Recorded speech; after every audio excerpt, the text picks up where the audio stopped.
What's up, guys? It's Sydney, and I'm back with Echo Expressions. I took a little hiatus from YouTube. Just wanted to focus on my other business, my jewelry business, and make a little bit extra money. You know what I mean? Got to do that every once in a while. So I am back, though. I'm going to be doing this more frequently. I kind of got into a slump, but I'm going to be back, so don't worry. But anyway, this episode is important to me specifically. Anybody who knows me will know that I'm very passionate about this, but I want to talk to you guys about the new bill that has hit Arizona. So if you want to look it up, the bill number is HB 2537. And yeah, so this bill is about changing the Medical Marijuana Act in Arizona. And one of those things is going to be the concentrates and edibles and everything else that falls into those categories is actually going to be put onto the bill, which was a problem that we had for a while, because technically in the bill that is written right now, you do not have the legal rights to carry concentrates and edibles, basically anything made with concentrates at this point. So they added all of that stuff to the new bill. And again, I kind of want to go into the history a little bit of where we sit as a state in the medical marijuana industry. So in 2016, we've been medical in Arizona for about 8-9 years, something like that. And in about 2016, they tried to take the medical program away from us completely. So, you know, me and my coworkers at the time, we all went to City Hall and protested, and we were out there and, you know, trying to make a difference and whatever. So it's been a rocky road, needless to say, for Arizona's medical marijuana users, card holders, whatever you want to call them. But yeah, it's just been a rough one. We've been, you know, going up and down with these battles with the government and trying to either take our meds away or trying to tell us we can't have certain things. And it's just been very difficult to deal with as medical patients, because we're already dealing with so much pain and intense medical treatments for whatever ailments that we may have. So it's already difficult to deal with that to begin with, where we feel like our way of I feel like we have already been through so much with this, and we don't really deserve to go through anymore. So I'm actually a really big fan of this bill. One of the reasons being of what I already told you guys, with the concentrates, edibles, and all that stuff being added. So that way you don't have to worry about having a fucking cartridge on you or having a fucking edible on you. Because, for me, I do edibles the majority of the time, and then I smoke also. So I am heavily medicated most of the time, and that's due to whatever medical ailments I deal with, which is my personal business.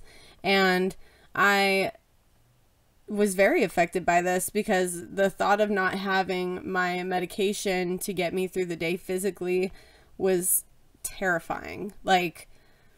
And I don't even have a series of ailments as some people deal with. Some people have, you know, severe cancer or severe fibromyalgia, and they, you know, they have to have their medicine to be able to function throughout their day. And I feel the same way, but not to that level of extent. So my sympathies go out to those people in the highest regard, because of everything that we have to deal with in this state. And they also are going through so much. So it's been a rough road. But the reason why I like this bill so much, and a lot of people might disagree with me on this, and that's fine if you disagree with me on this. All I ask you is that you be respectful, as I respect other people's opinions and thoughts and feelings on, you know, the way that they want to medicate, because I don't want anybody to judge me on the way I decide to treat myself. So I'm not going to pass judgment on somebody else due to their, you know, whatever, their political thoughts on it or their medicinal thoughts on it or what have you. So, but for me personally, I am a fan of this bill. I read it and I am convinced, like I am all for it, basically. So I'm going to go over like the basics with you on this bill and like just let you know what it's basically about. So first thing first, the one thing that a lot of people are not going to agree with me on, which I honestly don't really care, just like I said, be respectful and I'm going to respect you. But the first thing is going to be like cultivation. So for caregivers right now, they're allotted to have 12 plants for their patients, and that would actually go down 50%. So it would go down to 6. So they would only be allotted to have 6. Now, like I said, not a lot of people are going to be a fan of that. I personally don't have any issue with it because I'm not a caregiver myself. And I know that this is going to affect a lot of caregivers and that they're going to be upset about it. I personally am not, because I'm not a caregiver, so it doesn't really bother me to that extent. And we do have different options like delivery services and all of that that can, you know, cater to the patients that cannot even get out of bed to be able to have their medication. So there are different avenues and different ways around it. And I don't see that as like a huge deal. Some people might, like I said, but I personally do not. The second one is going to be like the marijuana equivalent. So whatever the equivalent of the concentrate that you bought had, you know, taken 2 grams of marijuana to make. Like, so as far as I know right now that this is already in effect. But basically you are required to enter in 2 grams of marijuana for a 1/2 gram of like shatter, crumble, butter, concentrate, something like that. For a cartridge, for a 1/2 gram cartridge, it would be 3 grams. For a gram of, you know, RSO, distillate, any of that kind of concentrated marijuana would be 6 grams. So that is the one thing that does kind of suck about this bill, in my opinion, is just because of that. It is kind of like it's like normal though, because a lot of other states have already had this in effect for years. So it's just like, yeah, it sucks because we're not used to that. We're used to 0.5 for a 1/2 gram of shatter or whatever coming off of our allotment. So it will affect some people in that way. But at the same time, there are a lot of good things about this bill as well. So one of those being mandatory testing. So right now in the state of Arizona, we are not required to test any of our medical marijuana products that go on the shelf. So that would change completely, which should have been in effect, to be honest with you, in the first place. I've never been a fan of that, honestly, because I do see it as such a medicinal aspect that it should be tested. It should be 100%, you know, you are okay to smoke this, you know, or you are okay to ingest this without having any worries. So for me, I'm actually a fan of the mandatory testing. I know that it is going to cost dispensaries a lot more money to get everything tested, because it does cost a lot of money to get the product tested. It's like, I believe like $200 to $400 depending on where you go, for anything that you test. So it's very pricey to be able to test everything. But I am all about the patients. I always have been, for the medicinal side of it, especially the ones who are they're suffering severely. So like I said, I'm a big fan of that. Mandatory fingerprinting from all dispensary, cultivation, third-party vendors, delivery services, any of that would be required, which I think in the most part, it's already required to begin with. Like right now, we are mandatory to get our fingerprints done, and we have background checks, and you can't be a felon and work in a dispensary. You have to be over 21. So it's like there's a lot of factors that go into that. But yeah, mandatory fingerprinting I think is a good idea, especially for like all those delivery services out there. And again, not gonna have a lot of people be on my side with that, especially the ones that do it illegally, but I'm all about doing things legally. So I personally am a fan of that. I think that it should be that way, because I don't want somebody, if I'm a elderly lady with, you know, fucking fibromyalgia and cancer or something like that, I don't want some like thug kid coming in my house and fucking giving me my meds and then trying to rob me or some shit because there's no fucking background check on this kid. You know what I'm saying? It's just like, we have to be on the patient's side on this. And I feel very strongly about that. So I don't have any problem with that. Again, I don't have anything to hide though. So it's all about if you have something to hide, and that's when you're going to be worried about it. So the next thing, which I am so fucking happy to say, is that our cards are already expensive enough. It's $150 for the state fee, unless you get like food stamps or state assistance from the state of Arizona, then that fee is waived, but you still have to pay the doctor fee and everything else. So after all of that, just to get your card without any medicine to begin with, it's about $250 to $300. So it's pretty pricey to get that, like I said, unless you have like state assistance and all that crap. So it's still going to cost you money, just not as much. But our cards right now are only a year span. They would actually extend that to 2 years. So they would add an extra year onto that. I did not see any change in like the price or anything like that, or the state fees. I might have missed it. It was a very long bill. It was about like 20 some fucking pages long. So if you can sit through that and read through that, then bravo, because I honestly skimmed it and just wrote down all the important shit that I saw. So the cards is a big thing. So that's a huge thing for us. So if we can get that, that would be amazing. It would save a lot of, like I said, a lot of patients who are like, you know, elderly and have all these ailments and they have to pay for all this medication. They would be able to save that money, and that would be so beneficial for them, because maybe that they would be able to extend their treatment longer and possibly even live longer. So it's very important that we vote yes on this, in my opinion, just simply for that fact. Another thing is the out-of-state patients. They would be allowed to purchase in our state, which right now they are not. It is only Arizona medical marijuana patients who can purchase in the state of Arizona. And I think that is a great idea to open it up to out-of-state patients, because I can't tell you how many times I've been on vacation and ran out of medication, and then the whole rest of my fucking vacation was shit, because I was just like in so much pain and so emotional and whatever. So it was just bad. And like, I think it's really good for us to be able to do that. The one thing that would be different is that they would have to abide by our allotment. So we are allotted 2.5 ounces in a 2-week time frame. So if you were to get pulled over, you could have that amount on you, but nothing exceeding that.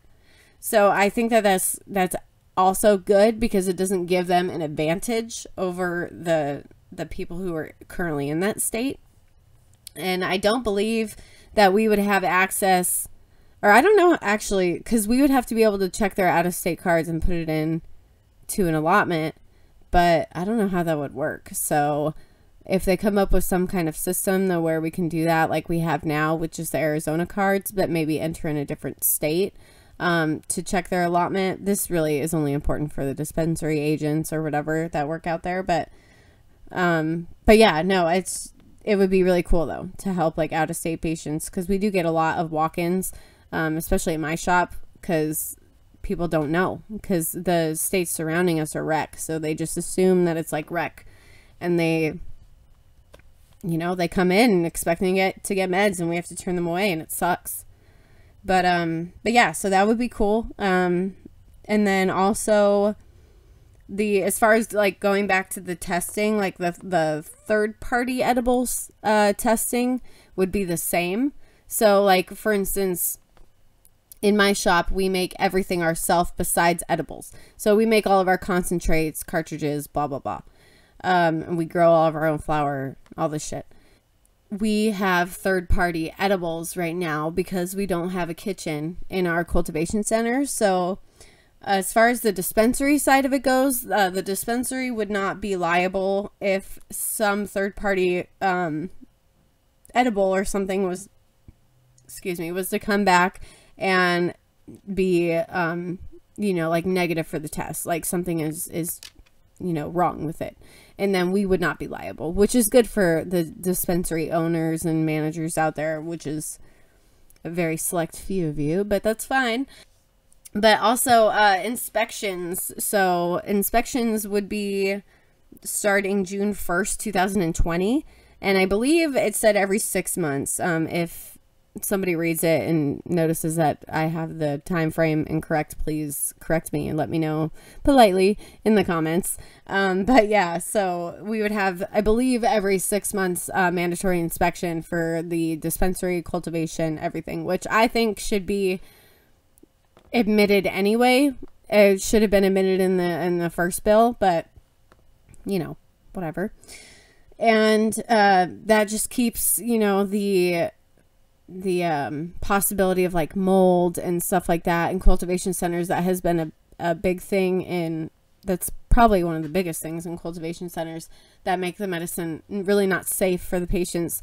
So like I said, the mandatory testing would diminish that completely, but the fact that we would have mandatory inspections, I think, is actually really important. So I'm all for that.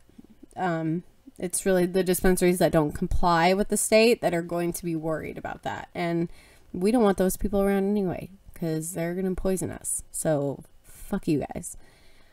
And then employees cannot be prosecuted for possession. So that's a big one. The way that I read it, any type of possession that obviously doesn't like go over the state allotment, you cannot be prosecuted for, even if you don't have like your prescription on you. If you just have like a joint or something on you, that's the way that I read it. So again, if I'm wrong, please correct me. But that is the way that I read it. So any dispensary agents out there that are worried, like for me, sometimes I forget to bring my little stickers that have my med card number on it and shit. And it's just like, I mean, it's kind of the same thing as carrying around like a prescription bottle without a fucking prescription from your doctor for these fucking Xanax or whatever. You know what I mean? So it's like, you can get in trouble for that, but you can actually go to court or whatever and prove that you did have a prescription if you just didn't have it on you. And then it's kind of like car insurance. Like if you get pulled over and you're like, oh no, my insurance card. They're like, okay, we'll go to court and prove that you fucking have insurance. So it's kind of like that. But that's, as far as I know, that's what I took from that, is that employees cannot be prosecuted because of having possession or whatever. So that's good. That's really good. Really good for the employees, like myself, for instance. So yay. And then the last one, I believe, let me see, is this the last one? Yeah, it's pretty much the last one, but the last one is going to be the childproof containers, which we kind of already do to begin with. To be honest with you, my shop is probably one of the ones that don't do it because we use actual jars. So we give you like teeny tiny like gram jars and like eighth jars and stuff. So that would probably have to change. But a lot of places already do like the childproof baggies, the childproof, you know, like pop-up containers. You just like squeeze it on the sides and it pops open. But those are pretty difficult to open if you're, you know, a fucking child. So, but yeah, so, I mean, we pretty much already do all that anyway. So yeah, like I said, you can get all this information, on like the Arizona, like bill site. I don't know what the fuck it's called, but anyway, you can find all that information online. Just look up medical marijuana bill, Arizona 2019, and it'll pop up and you can read through the whole thing. It's about like 20-some pages or whatever, but they do have the most important parts highlighted, which is basically what I fucking skimmed through and read. So, but yeah, I just wanted to go over that. Like I said, I'm a huge fan of medical. I'm not a huge fan of rec because of the percentages that they like to charge on the taxes, because I feel like it's kind of unfair for the medical patients to have an increase on their tax.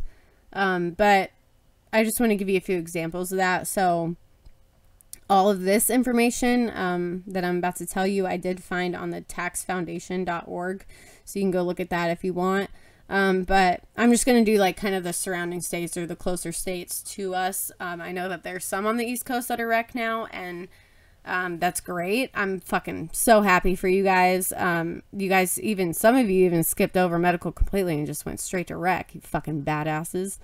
But I don't like the fact that the tax bracket is so high in some of the surrounding states, like that are around Arizona, because that's where I'm located. So I want to give you a couple of examples of that. So Nevada, for one, that's where my corporate store is. So we basically know a lot about their tax information because of that, because we're like sister stores or whatever. So the excise tax is 15%. So that is basically sale of medical marijuana by a cultivator to a distributor. So that would be like to a dispensary. So the percentage in Nevada is 15, which is high, but at the same time, I know that all these taxes go to like the roads and the schools and stuff, which is awesome. But it's very difficult, like I said, for some people to pay that price, and they need it. So if we could get some type of like program, maybe that puts it in place to where they, you know, can like fill out some paperwork, kind of like for state assistance, but for medical assistance. If we had some type of system like that for like maybe elderly patients that have severe ailments and fucking can't deal with whatever throughout their day because of this. If we had some type of program set up as well as this tax percentage, then I would be completely 100% satisfied.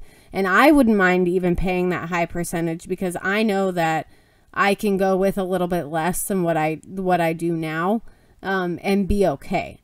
Like it would affect me a little bit, but it wouldn't make me not be able to get out of bed in the morning and like take care of my kid and shit. So there's that difference. But anyway, so Nevada is 15% excise tax and then 10% sales tax. And I believe that is just for rec patients. It's about 25 fucking percent. Like, it's up there that they got to pay. And it's kind of crazy. But like I said, if they had something like that in place, then I wouldn't give two shits, but they don't. So I'm just going to run through the other states that I wrote down. So Colorado's excise tax is 15%. Sales tax is also 15%. So that's, you know, quite a bit. It's a little bit more than Nevada too, which is crazy. And this information, I believe, was gathered like 2018 in like February. So if this has changed in any way, then I apologize if I got any information wrong. But Oregon, there's no general sales tax, and there's 17% on rec. So that's actually quite low for a rec percentage, I would say. But again, all of that money goes to schools, roads, you know, building like libraries and stuff like that. So it's just to better the community, which is an amazing thing. And then last but not least, Washington, 37% tax on rec. That's insane to me. Like, that's really, really high. You know what I mean? Like, it's proven that we can fix society, and we can, you know, repair the roads and build better schools and have more money for the school systems and all this shit, with a lower percentage. I don't understand why it has to be that high.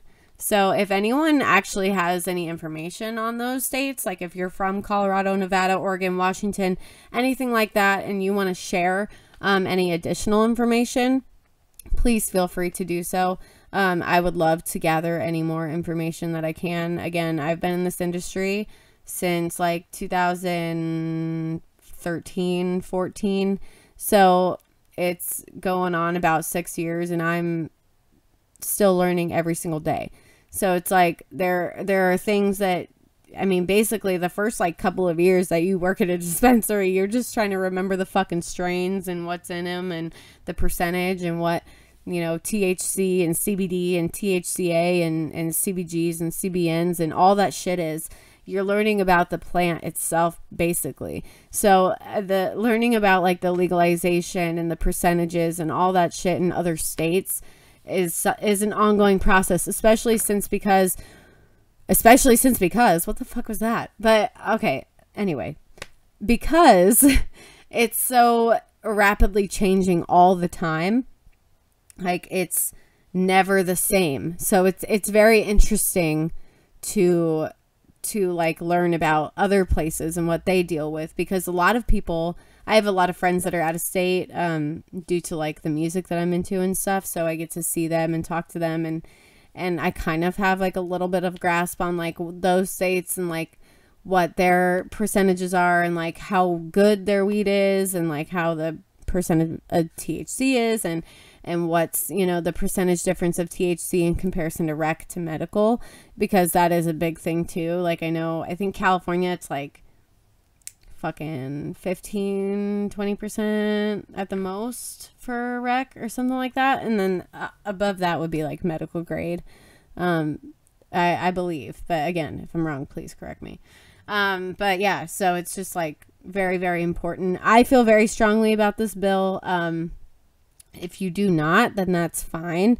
If you want it to stay the way that it is right now, then that's fine. You know what I mean? We all have our different opinions and beliefs and feelings on this. And like I said, I've been in the industry for 6 years. I've heard it all. I've heard every fucking side of it. Every patient that comes into the shop thinks that they know everything and they like to say everything. So I've heard it all. I get it. I see your side of it, but I also see my side of it. And my side to me is just a little bit stronger. So if that's not the case for you, then that's fine. But yeah, just please be respectful. That's all I ask. So I just wanted to let you know, fucking keep you guys informed on this topic and situation, because it is going to be coming up in the next election and everything. And it's kind of crazy. And I don't usually like to talk politics, but because I feel like it just tears people apart, to be honest with you. But this, I don't have any problem talking about, because I feel so strongly about it that, like, if you don't agree with me on this aspect, then that's fine. If you're a good friend of mine and you don't agree with me on this aspect, then we might fight.